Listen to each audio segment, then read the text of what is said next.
Are you struggling to hit number one, top of Google, no matter what you do? After helping thousands of businesses, I sat down with a local SEO expert and we unraveled the things that are working in 2025. So in this video, I'm going to show you how you can finally outrank your rivals and start getting more calls, more leads safely and fast. So by the end of this video, you'll see how there are new trends that can help you climb Google Maps. You'll see how AI is impacting business listings. You'll see how to avoid getting stuck with Google's new suspension traps. And you'll see what the data really shows about what gets results. And it's not just SEO theory. And Justin's helped thousands of businesses crack this code. So let's jump into that interview. You've done some amazing things. I think the first time you contacted me was regarding that whole idea of filtering out reviews. You did this little kind of, did you get a good experience or bad experience? And then if there's a bad experience, you kind of like said, contact us. If it was a good experience, you took them through to the, I mean, I've seen people talk about it, but you did it so well. So I checked it out, an old email, and it's still up there working. It's still working for me. Yeah, it's been a journey, in 2019 through 2023-ish, 2022, the business was mostly reputation management. And then 2021 launched a Google Business Profile Management service for agencies, and that is what really felt like product market fit for the first time. And that grew pretty quickly. We were managing thousands of profiles for hundreds of agencies. And then when AI became more accessible, we put out Page, and then that just exploded. So yeah, it's been a ride for sure. As a separate issue, I want to understand what you do, because I've been looking and it looks like you do a load of stuff, which may well dovetail. I suppose what was interesting was you asked me, do I deal with agencies or what is my audience? And the funny thing was I recently set up a community, and obviously I've grown my audience has grown over time for YouTube alone, and I've always put myself in as I'm a small business guy who was a web designer, but I felt like there wasn't a lot of help out there. So 4 years ago, I kind of pretty much started teaching people about web design, and realized that everyone was asking me about Google My Business as it was back then. And then I realized that, this is there's quite a lot of need for people to just speak down to earth about what goes on. So I've always thought my audience has been shops and services, small businesses like myself. But then I thought to myself, I noticed a lot of my members and followers are more like agencies, where they're actually not totally committed to one project. They're doing hundreds of them, and they're trying to just sponge tips off me from watching my videos. So after our conversation via email, I decided to put out a survey, a poll, to get an idea as to who is my audience, because I kind of made assumptions. And interestingly, got 17% were agencies, which is quite high considering I'm not particularly aiming at them. But then I realized, because that's what you mainly deal with agencies, don't you? But I'm going to give you some quick fire ones as well, Justin. So sorry about this, right? Okay, cool. Hopefully but here's a few quick fire questions for you. So tell me something unusual that no one knows about yourself. That no one knows about myself. Like a hobby or something unusual. I'd say I'm like an outdoor dog. I just love being outside all the time. For hobbies, love beach volleyball. Really just anything that's out there just baking in the sun. I like to joke I'm part iguana. Fantastic. That's great. Oh, there you go. Next question then. How did you get into local SEO and Google My Business or Google Business? But in one sentence, you've got to do this. I was looking for ways to help small business owners compete with larger enterprises, and found that Google Maps was by far the best way for a small business to compete with larger enterprises with much smaller budgets. Fantastic. 10 out of 10 for that. That's brilliant. I like it. And it was one sentence as well. Very good. That was hard. Okay, so you work at Merchant, but I mean, how many are in your team? The team is currently around 30 people, and we're fully distributed around the world. Wow, fantastic. And just finally then, how many years with Merchant have you been? Merchant belongs to you, doesn't it? It's your product, yeah? It's your baby. Yeah, that's right. I bootstrapped Merchant as a side hustle starting in 2019. Fantastic. And it's grown to 30 people now. Really good. Okay, well, you've passed the quick fire round. That's good. So now we're going to dig a bit deeper. So a few questions here, Justin. We'd just like to get your expertise on. So give me some insights on what you think 2025 will bring, and what kind of future optimization trends that you expect in the next year or two. Yeah, generally, I think that, and when we talk about search engine optimization, I think predominantly Google. I think that they have a very large challenge on their hands, which is sifting through all of the just generic AI content that's constantly being thrown at them, both on websites and social media and Google business profiles. And so I think that one trend, and it's what our data is showing, is that the more authentic information you put out, the better you're going to be. And so I think it's totally okay to still use AI to create your content, but you have to make sure that you're like feeding into the AI tons of information about your business itself, so that it's not writing the same content for you that it is for like 8 million other roofers or plumbers or dentists or whatever it is. And kind of along that same vein with authentic content, I think that video is also going to be more and more important because it's just one of those things that it's harder to do. And so as like everyone can start to post on their Google profile every few days with AI and automations, the next thing that Google is going to grade people on is going to be those harder things to do, which I think video falls perfectly in line with. And we've already got some clues that is the case. I'm not sure if you saw it, but in the last email from the Google Small Business team, they even mentioned that you should start uploading video to your Google Business profile. And I always like to keep my eye on what Google is suggesting they want people to do, because most likely that's what they're going to reward. Yeah, that's a good thought. And I think that one of the challenges I find a lot of people are saying is that with uploading video, it seems to be quite challenging, because I think it's like has to be a certain like 30 seconds. It can't be this, can't be that. It has to be, and in the end, a lot of failings and issues seem to come along, or it's pending forever. Are you finding it's changing too? No, that's exactly right. It has to be, I believe, under 65 megabytes and under 45 seconds. So it can't be that great of a video. And so yeah, we're having to do a lot of like optimizations in how we get high quality videos onto Google profiles. And one thing that you can do is there's tons of like video file shrinkers that are online. So if you ever want to upload a video to Google and it's over that threshold, you can actually just shrink it down pretty easily online. It just lowers the frame rate. And then it cuts the file like significantly without really losing quality. So yeah, you can definitely get around those, but you have to do a little manual work. So talking on videos again, because I agree with you, I think video is a great way forward. It's going to be a way of building trust, because it's a lot harder to fake video than it is to fake text and images. So I think, when you think about reviews as well, I mean, it's interesting this week, I'm sure you've seen it, that the review reporting numbers are up the creek, and it's been a bit of a disaster for Google this week from that point of view, that the reviews are there, they're just not being reported correctly as a number. Would you say that like reviews as well, video reviews, is going to be the way forward? Oof, I don't know if Google is ready to allow everyone to use a video in their review. I think that would be great and would definitely raise the authenticity of them and give Google's AI a lot more content to go off, because they do want to analyze that content to answer questions about businesses. But given what we've seen with video uploads for verifications and for the media section, I'm just not sure that it's going to be a great experience if everyone starts uploading them. But that would be awesome to see. I would love to watch more video reviews of local restaurants. Yeah, I think it's definitely going to be the way forward, but maybe not this year, maybe a year or two yet to wait for that. Yeah. Okay, well, that's really interesting. So, I mean, maybe we'll come back to some other thoughts on that. What would you say is the biggest challenges that businesses are facing for you at the moment? I think it's really just staying on top of all the Google algorithm updates and then making sure that their strategy is aligned to it. So, in the past, Google might have done one or two main updates to the algorithm each year. And just in the last 3 months, we've had 2 updates.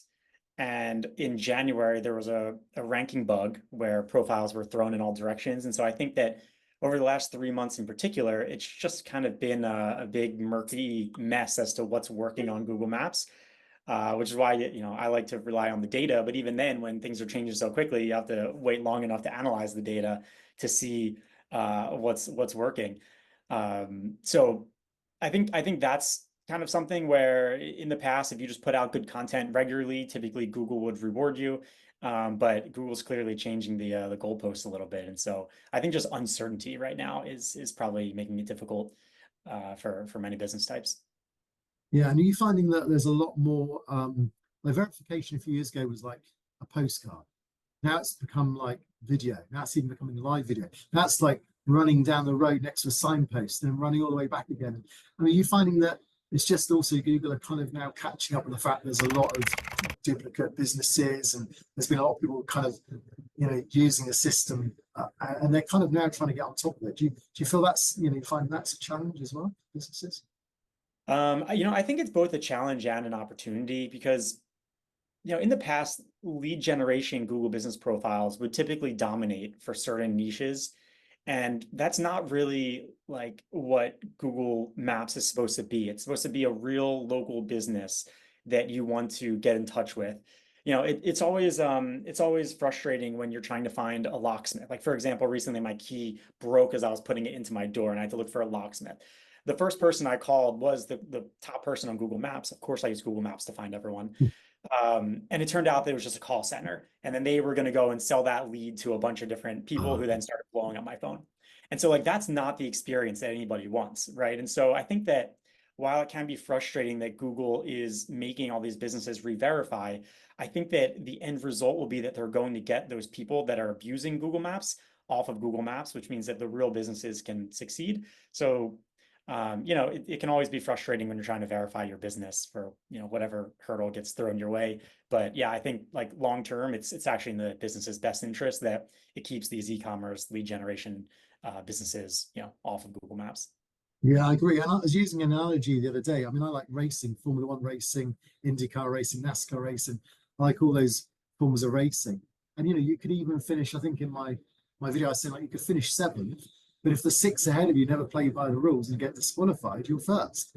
And in many ways, I think, genuine businesses just have to sometimes see this for a bit longer, but ultimately stick with the rules, the guidelines, because you will eventually get to the top if you stay there and play by the rules. And there's, still a lot of businesses aren't doing that. So yeah, I Yeah, kind of agree with that. yeah, it's a great point. We only do white hat techniques because, for as long as I've been in the industry, I've seen tons of tools pop up that do black hat things and, they explode in popularity because they're so effective. And then overnight, bam, they get caught by Google. All those profiles get suspended and that tool basically shuts down, goes out of business, lose all of its users because everyone just got suspended. And I've seen that just happen so many times that I just believe it's not worth doing anything that's black hat Yeah. because Google is way smarter. They figure out when someone's manipulating the system and then they penalize you. And so to your analogy of racing, it's totally true. Like slow and steady will win the race. Let the people in front of you that are doing the wrong thing get disqualified. And then also don't lose your motivation to get your profile looking good on Google. I've seen it so many times where business owners are like, oh, this verification is taking too long. Forget it. I don't need Google Maps. And the answer is like, you do need Google Maps. Just like keep your calm, give Google what they need to verify you, and then you'll come out ahead at some point. So yeah, it can definitely be frustrating, but worth waiting for. Yeah, that's great advice. Totally agree with that as well. Okay, so do you feel that Google plays fair? I do. I think that one, it's largely controlled by algorithms, not by humans. And I think that those algorithms are there to help people. And I think it was about a year ago where actually they changed their how they perceived reviews based on what we could see is that only recent reviews were really weighted for rankings. And I thought this was a really high integrity move for them. And it frustrated tons of people that had spent, years and years building up, hundreds or thousands of reviews. But the reason why I think it was fair is because it actually levels the playing field so that new businesses have a chance to show up on Google Maps and not just be pushed to the bottom because they have way fewer reviews than everybody else. And so, I thought that was a really good indication that they do generally just want the best business to rank, not necessarily the oldest one that has spent the most time, buying reviews in the old days where it was easy to do that. So yeah, I have no reason to think that they play unfair. Yeah, yeah. And just in general, you feel like the guidelines and I mean, there's plenty of clarity there. People just don't generally want to read it, all, do they? But it's all there, isn't it? If they wanted to.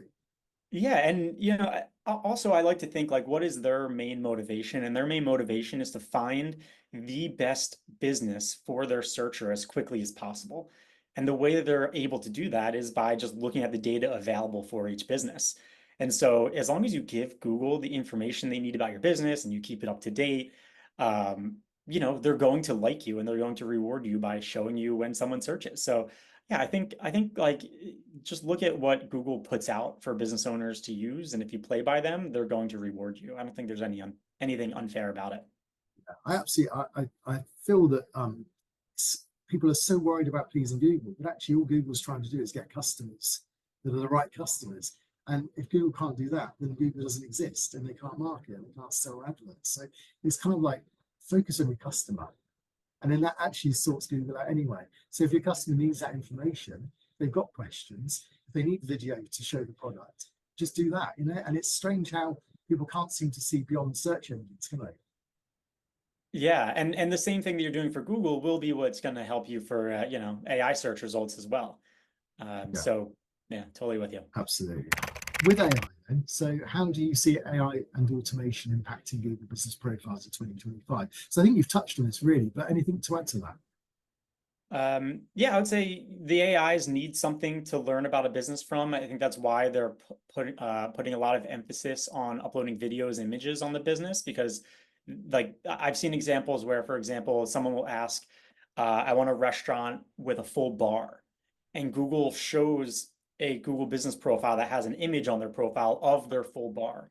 And so like they just need more data on businesses to be able to make that AI search result as useful as possible. So just, you know, provide it. And then on the automation point, you know, So, you're gonna sorry, just Justin, sorry, hold you there. My Google thing's gone.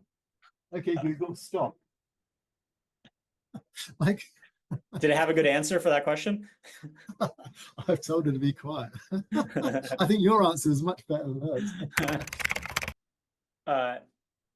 So we're Yes, I talking think about AI actually, which is quite funny because voice activation is part of it. so yeah, I think for AI results, you really just need to keep doing the same, where you're uploading images and videos and filling out the information on your profile, because Google needs that training information so that their AI can answer questions. And I saw this really good example where the user searched for a a restaurant with a full bar, and the That's right. result that Google showed uh, was shown because there was a picture of a full bar inside their restaurant. You know, there were shelves with liquor bottles in it. And so they wouldn't have been able to show that restaurant unless there was that picture there that proved to Google that they had that bar. And so, you know, that's one of those things where, you know, Google can't just make up synthetic information for businesses. They need real information, and that information needs to come from the business owner. So yeah, so to rank higher with AI, or for AI, just keep uploading more and more images and videos and things that, like, you know, AI can't just make up. And then to answer the second part of the question around AI or around automation, is if you're using any kind of automation, just make sure that it's deeply trained on your business, or else it's just going to be considered fluff and Google's going to ignore it. No, that's great.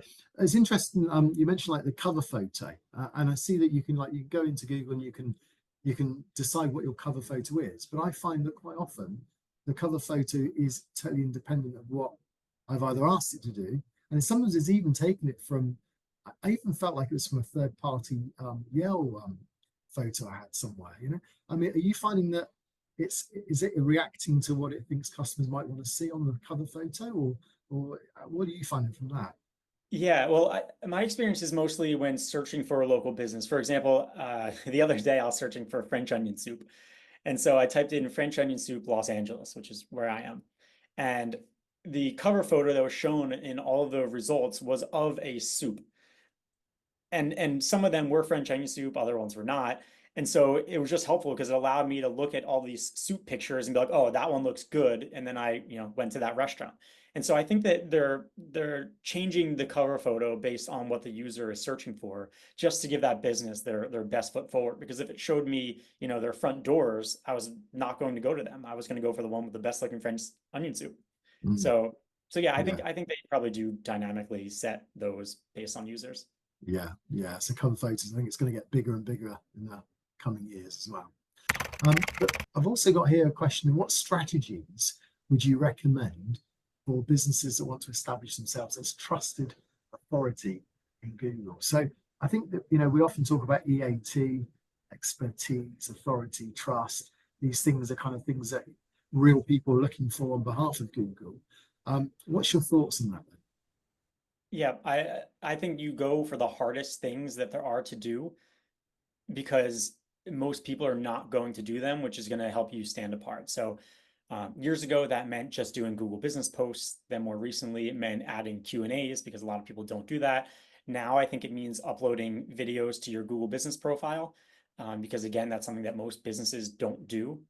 But I also think that it helps a lot to add YouTube videos. So create videos of your business, whether it's YouTube walking around with your cell phone taking videos, or if it's stitching together different images from your business with a voiceover and uploading to your YouTube channel. So first, make sure that you have a YouTube channel for your small business, and then connect that through links back to both your website and your Google Business profile, so that Google can like marry those entities together.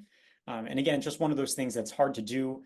It's time consuming. People probably aren't going to take the time to do it. And so if you do it, it's just one extra thing that, Google can give you a check and say, okay, yeah, this business, they're real. Yeah, that's good. So maybe you were saying like the harder tick boxes, go for those, and they kind of have a bigger impact. Yeah, yeah, I'd Yeah, agree with that's that. right. Absolutely. Yeah. So that's a great strategy to have. So what's your thoughts then on AI and local SEO? But I think we've really covered that. Yeah, I do have one thought. Generally, I did believe that the importance of citation management, I think it was still important, but I think the importance of it was waning over the last 5 or so years. But I think that with AI search results and local SEO in general, you actually do need to use citation management again as like a necessity, because Google has a walled garden around that Google business profile data. They made it harder for things to scrape it because they know, okay, this is a unique set of data that only Gemini has access to, or generative results inside Google. Whereas all of these other AI search systems can't hit those. And so they need to get the local business data off of other directories.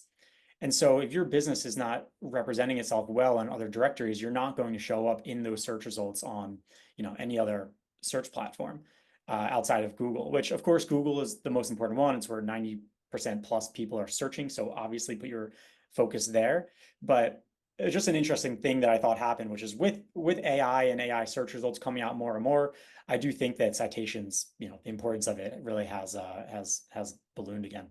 Yeah, yeah, that's good. I totally agree. And I think I used an analogy the other day that it's almost like Google has its own ranking system, but it also just needs to know that it's getting it right. So it just needs that 10% of the rest of the web to say, yeah, we agree with you. It's almost like an insecurity it's got, like a teenager that says, do I look okay in this? Am I okay? So yeah, so I think Google does third-party citations, things like that, indexes. They're still always going to be a useful way of just confirming to Google that they've got it right. Yeah, makes sense.